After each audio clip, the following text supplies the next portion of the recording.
ஆதி என்னும் பராபரையே, அன்பான மனோன்மணியே, ஜோதி என்னும் பஞ்சகத்தாலே, சொற்பெரிய கரிமுகனே, தேது நீக்கும் கந்தவளே, திருத்துகின்ற குருநாதர்களே, 18 சித்தர்களே, பண்பான பரமசிவமே, ஓதியே ஜோதிடங்கள் உரைப்பதற்கு நார வந்து வடிவாக நல்ல துணை ஆவீரே. உலகில் உள்ள தமிழ் பேசும் அனைத்து நாள் உள்ளங்களுக்கும் மற்றும் ஜோதிட சான்றோர்களுக்கும் மூத்தோர்களுக்கும் ஆர்வலர்களுக்கும் மற்றும் இந்த காணொலியை காணும் உங்களுக்கும் அஸ்ட்ரோராஜின் இனிய நல்வணக்கங்கள்.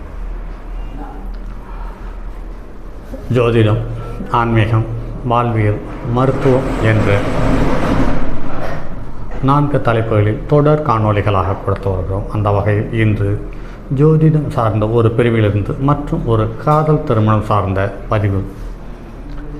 இந்த ஜாதகத்தில் சொல்லப்பட்ட தகவல் என்னவென்றால், இவருடைய வயதிற்கும் தன்னுடைய வாழ்க்கை துணையாக தேர்ந்தெடுத்த காதலிக்கும் 11 வயது இடைவெளி. பொதுவாகவே ராசி லக்னம் புதனுடைய வீடாக அமையும் பட்சத்தில் இவர்கள் அதீத புத்திசாலியாகவும் அதே சமயத்தில் சூழ்நிலைக்கு ஏற்றமாறு வாழ்ந்து தன்னை தக்க வைத்துக் கொள்வதில் அதிக முயற்சி எடுக்கிறார்கள் என்பது எண்ணற்ற ஜாதகத்தின் மூலம் பார்த்திருக்கிறோம். அந்த வகையில் பார்க்கும் பொழுது இவருடைய ஜாதகத்தை காதல் தந்தது எது, இந்த காதலினுடைய தன்மை என்ன, அல்லது இவருடைய எதிர்கால வாழ்க்கை எப்படி இருக்கும், இந்த ஜாதகத்தில் பலன் பெற்ற கிரகங்கள் எது எது, பலவீனமான கிரகங்கள் எது எது என்பது சார்ந்த தகவலை பார்ப்போம்.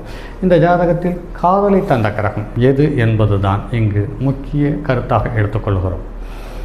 அடுத்தது இந்த ஜாதகத்தை பார்ப்போமானால், காற்று வீடான மிதுன லக்கணம், அதாவது காற்று வீட்டில் முதல் வீடு என்று சொல்லக்கூடிய மிதுன லக்கணத்தில் பிறந்த லக்கணத்தில் செவ்வாய், லக்கணத்துக்கு 2வது இடத்தில் குரு வக்ரம் உச்சம், அதே குருவோடு உச்சம் பெற்ற குருவோடு கேது, 4ஆம் இடத்தில் சந்திரன், 8ஆம் இடத்தில் சனி, 8ஆம் இடத்தில் ராகு, 10வது இடத்தில் சூரியன் திப்பளன், லக்கணத்துக்கு 11ஆம் இடத்தில் புதன், 11ஆம் இடத்தில் சுக்கிரன். இந்த ஜாதகத்தில் பாருங்கள் நண்பர்களே, செவ்வாயும் புதனும் பரிவர்த்தனை பெற்று இவருடைய வீட்டில் அவரும் அவருடைய வீட்டில் இவரும் இருக்கிறார்கள். அதே சமயத்தில்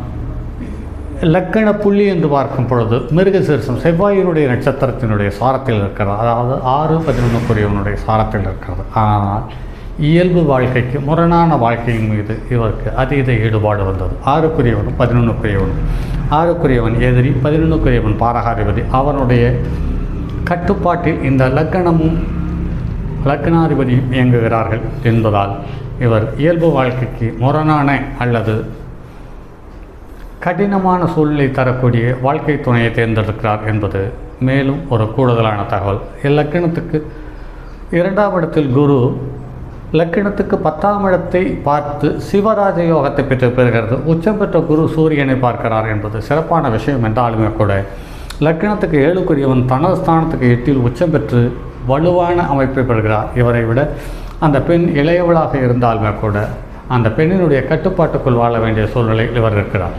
லக்கணத்துக்கு 2வது முதல் லக்கண புள்ளி என்று பார்க்கும் பொழுது மிருகசீரிஷம் 4ஆம் பாதத்தில் அமர்ந்து 5.38 பாகை பெற்றிருக்கிறார். அடுத்து சூரியன் உத்திரட்டாதி சனியனுடைய நட்சத்திரம் 4ஆம் பாதத்தில் அமர்ந்து 15.24 பாகை பெற்றிருக்கிறது. அடுத்து சந்திரன் அஸ்த நட்சத்திரம் 2ஆம் பாதத்தில் சுயசாரம் வாங்கி 14.22 பாகை பெற்றிருக்கிறது. அடுத்தது மிருகசீரிஷம் செவ்வாய் சுயசாரம் வாங்கி 4.23 பாகை பெற்றிருக்கிறது. புதன் அசுபதி நட்சத்திரம் கேதுவனுடைய சாரம் 2ஆம் பாதத்திலிருந்து 3.35 பாகை பெற்றிருக்கிறது. குரு பூச நட்சத்திரம் 2ஆம் பாதத்தில் அமர்ந்து 9.55 பாகை பெற்றிருக்கிறது. சுக்கிரன் சுயசாரத்தில் பரணி நட்சத்திரம் 3ஆம் பாதத்தில் அமர்ந்து 20.2 பாகை பெற்றிருக்கிறது. சனி திருவோண நட்சத்திரத்தில் அமர்ந்து முதல் பாதத்தில் அமர்ந்து 11.24 பாகை பெற்றிருக்கிறது. ராகு உத்திராட நட்சத்திரத்தில் சூரியனுடைய நட்சத்திரத்தில் அமர்ந்து 2ஆம் பாதத்தில் அமர்ந்து மிக குறைந்த பாகையான 0.50 கலையை பெற்றிருக்கிறது. கேதுவும் புனர்பூச நட்சத்திரம் 4ஆம் பாதத்தில் அமர்ந்து 0.50 பாகை பெற்றிருக்கிறது. இந்த ஜாதகத்தில் பாருங்கள் நண்பர்களே, சனி திருவோண நட்சத்திரத்தில் அமர்ந்து சனிக்கு திரிகோணத்தில் சந்திரன் சுயசாரம் வாங்கியிருக்கிறது. ஆக இந்த ஜாதகத்தில் புணர்ப்பு தோஷம் இங்கு பலமாக அமைந்திருக்கிறது. அதே சமயத்தில் சனியும் சந்திரனும் குருவும் மூவரும் சேர்ந்து லக்னத்துக்கு 10ஆம் இடத்தில் இருக்கக்கூடிய திக்பலம் பெற்ற கிரகத்தை பார்க்கிறார்கள். ஆக இவருடைய பணி என்பது பலமான ஏற்ற இறக்கங்களை தந்தாலும் கூட நல்ல பொருளாதாரத்தை அடையாளம் காட்டக்கூடிய பணியில் இவர் இருக்கிறார். இவர் ஒரு இன்ஜினியர். அதே சமயத்தில் இவருடைய ஜாதகத்தில் செவ்வாய் மிருகசீரிஷ நட்சத்திரத்தில் அமர்ந்தது மிகவும் அதீத சக்தியை கொண்டது. புதன் கேதுவனுடைய நட்சத்திரத்தில் அமர்ந்து கேதுவுக்கு நட்சத்திரத்தை கொடுத்த கேது அவருக்கு கேந்திரத்தில் அமர்ந்து பாதிக்காமல் இருக்கிறார். ஆக அதுவும் வலுவாக இருக்கிறது. சூரியன் சனியனுடைய நட்சத்திரத்தில் அமர்ந்து சனியனுடைய பார்வை பெற்றதால் தந்தைக்கும் மகனுக்கும் அதீத விருப்பம் இருக்கிறது, உறவும் இருக்கிறது. ஆனால் தந்தை உடல்நலம் பலகீனமானவராக இருக்கிறார் என்பது நடைமுறையில் பார்க்க முடிகிறது. அதே சமயத்தில் இவருடைய ஜாதகத்தில் இந்த காதலை தந்த கிரகம் எது என்று பார்க்கும் பொழுது லக்கினத்துக்கு 5க்குரிய சுக்கிரன் 5ஆம் இடத்தை பார்த்தார். கற்பனைக்காரகனான புதனும் 5ஆம் இடத்தை பார்த்தார். இவர் லக்கினத்துக்கு 1, 4க்குரியவன் புதன் 5ஆம் இடத்தை பார்த்ததனால் இந்த காதல் வந்தது. அதே சமயத்தில் பரிவர்த்தனைக்கு பிறகு செவ்வாய் லக்கினத்துக்கு 11க்குரியவனும் லக்கினத்துக்கு 5க்குரியவனும் ஒருங்கே அமர்ந்து 5ஆம் இடத்தை பார்த்ததால் இந்த காதல் வந்தது. இந்த காதல் தற்போது ராகு திசையில் சந்திர புத்தியில் உருவானது என்பது நடைமுறை அனுபவத்தில் தெரிய வருகிறது. ஆக இந்த ஜாதகம் தற்போதைய நிலைமையில் இருவரும் காதலர்களாக இருக்கிறார்கள். அதே சமயத்தில் இவருடைய ஜாதகத்தில் 2, 8 வலுவாக இருப்பதால் இவர் ஒரு வெளிநாட்டு பயணத்தை முன்னிறுத்தி தற்போது பயணப்பட்டு கொண்டிருக்கிறார் என்பது மேலும் சிறந்த தகவல். அதே சமயத்தில் எந்த ஒரு ஜாதகமாக இருந்தாலும் கோச்சாரத்தில் ஒரு கிரகம் தொடும் பொழுது அந்த கிரகம் தொடும் கிரகத்திற்கு பகை கிரகமாக இருக்கும் பட்சத்தில் அல்லது இருக்கக்கூடிய கிரகம் பகை கிரகமாக இருக்கும் பட்சத்தில் அந்த பாவம் நசிகிறது என்பது நடைமுறையில் பார்க்க முடிகிறது. ஆக தற்போது இவர் ஏற்கனவே இருந்த பணியை விட்டு விலகி அல்லது பணியிலிருந்து விலகி வந்து இப்போ வெளிநாட்டுக்கான முயற்சியில் இருக்கிறார் என்பது இங்கு கூடுதல் தகவலாக இருக்கிறது. அதே சமயத்தில் ஒவ்வொரு கிரகங்களுமே இங்கு வலுவான நிலையில் இருக்கிறது. சனி உத்திரட்டாதி நட்சத்திரம் 4ஆம் பாதத்தில் அமர்ந்து சனியினுடைய பார்வை பெறுகிறது. ஆக சூரியன் வலுவாக இருக்கிறது. அடுத்து செவ்வாய் தன்னுடைய சுயசாரத்திலிருந்து அதுவும் வலுவாக இருக்கிறது.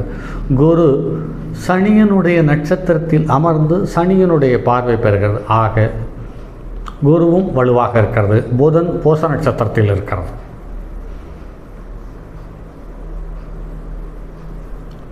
புதன் அசுவினி நட்சத்திரத்தில் 2ஆம் பாதத்தில் அமர்ந்து புதனுக்கு நட்சத்திரத்தை கொடுத்த கிரகம் அதற்கு கேந்திரத்தில் அமர்ந்து அதுவும் வலுவாக இருக்கிறது. அதே சமயத்தில் இந்த ஜாதகத்தில் நன்றாக உற்று பார்த்தால் எந்த ஒரு கிரகத்திற்கும் பாவகர்த்தாரி தோஷம் இல்லை என்பது மேலும் சிறப்பான தகவல். அதே சமயத்தில் சந்திரனுக்கும் முன்னும் பின்னும் கிரகம் இல்லை, பலமான பாதிப்பு எதுவும் இல்லை.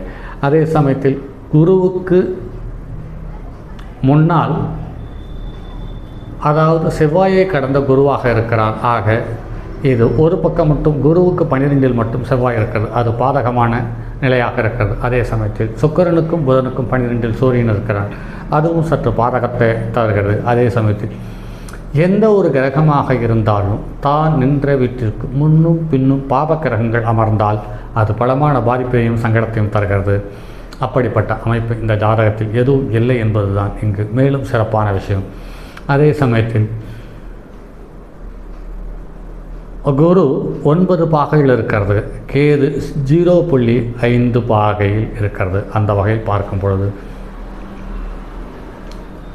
கேதுவை கடந்த குருவாக இருக்கிறது. அந்த குரு அடுத்து வக்கரகதியில் இருந்தாலும் தொடப்பாவது சந்திரன் என்பது மேலும் சிறப்பான விஷயம். அந்த வகையில் பார்க்கும் பொழுது தற்போதைய நிலைமையில் ஜீவனத்தை விட்டுவிட்டு வெளியில் வந்தாலுமே கூட அடுத்து இவர் தொடப்போகும் கிரகம் சந்திரன் என்பதால் இவர் வெளிநாட்டு பயணத்தை எதிர்நோக்கி காத்திருக்கிறார். அந்த பயணம் இவருக்கு சிறப்பாக கைகூடும் என்பதில் மாற்று கருத்தில்லை.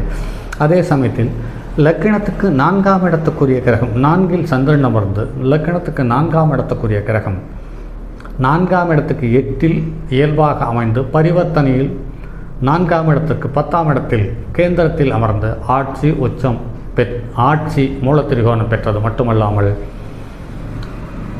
கேந்திராதிபதியாகவும் லக்னத்தில் லக்னாதிபதி அமர்ந்த கேந்திராதிபதியாகவும் திரிகோணாதிபதியாகவும் 1, 5, 9 திரிகோணாதிபதியாகவும் அமர்ந்து மேலும் வலுவான சூழ்நிலையில் இருக்கிறது. ஆக இவர் குரு ராகு கேதுவனுடைய சாரம் பெற்று அல்லது ராகு கேதுவோடு சேர்ந்து ராகு கேதுவனுடைய பார்வையை பெற்று சனியனுடைய சம்பந்தம் பெற்றதால் இவர் தன் இனத்தை சாராத வேற்று இனத்தை சார்ந்த ஒரு பெண்ணை காதலிக்கிறார் என்பதுதான் மேலும் கூடுதலான தகவல். சரி நண்பர்களே, மற்றும் அடுத்ததொரு பதிவில் சந்திப்போம். அதுவரை உங்களிடமிருந்து விடைபெறுவது உங்கள் அன்பு நண்பன் எம் ராஜரத்தினம்.